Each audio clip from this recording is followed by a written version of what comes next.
I just told you, outside the tree is a line of water. So to pull the tree inside, they are much too heavy to pull them in by hand. So we are even using the power of the wind to pull the tree out of the water. So here, on the left or on the right side is a winch working on the power of the wind. So I can roll the rope outside, I connect them with a tree in the water, and then on the wind power I will pull them in. I will start them for a short moment. When the middle frame goes down, he's pushing one seat forward. And very slowly, good by good, he can pull the tree in. So this rope or the other one can pull a tree out of the water till 2,000 kilograms or more than 4,000 pounds very easy. So when the whole tree is out of the water, then still on the outside of the tree is the bark sitting. Now we have to take the bark off because there's lots of sand and dirt sitting in the bark. So I'm using those kinds of shovels just to unbark the whole tree. And then when the whole tree is clean, I pull it further inside and then we place the tree on front of the saw frame. Now I can use the one in the middle over here to saw trees or the one on the right side. And the moment I'm sawing a tree in the right frame, so I pull the tree in, then I place the tree in front of the saw frame, not on the floor, but the tree is lying on a kind of wagon. The wagon is a wooden construction, 8 meters long, so it's depending on the length of the tree how far I will pull the wagon backward.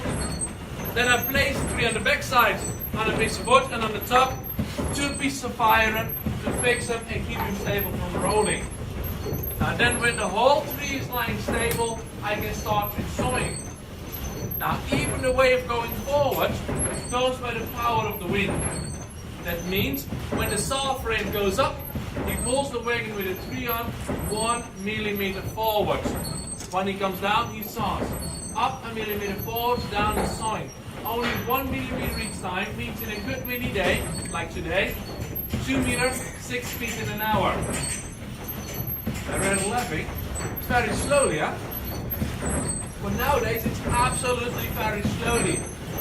But before they were using the power of the wind, they were only sawing by hand in this area, right? So there was one guy standing on the top of the tree, the other one underneath, and with the 2 guys they couldn't saw with one saw blade, 1 meter, 3 feet in an hour.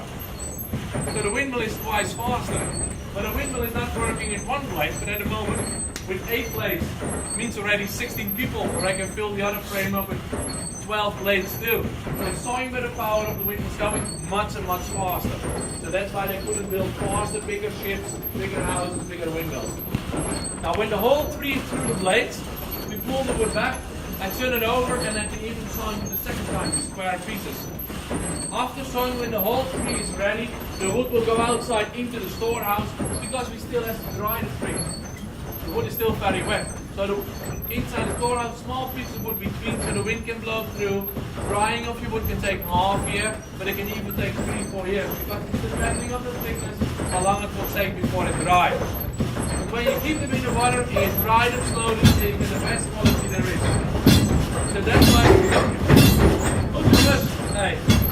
So that's why lots of people who are restorating windmills, they are using our wood because they can solve very easy over rich sizes.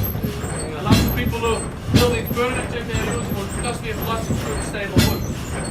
If you have some more questions about a windmill, I will walk around. You can take a look around over here. You can also look downstairs in the basement of the exhibition about the windmills in the early days. I will start the sawing process so you can see the whole tree will go forward. And if you want to go outside, the best thing what you can do is take in the door on the left side and walk straight on through the other storehouse. That's the way to go outside. Thank you for listening. Yeah. Enjoy your stay in Holland. Thank you so much.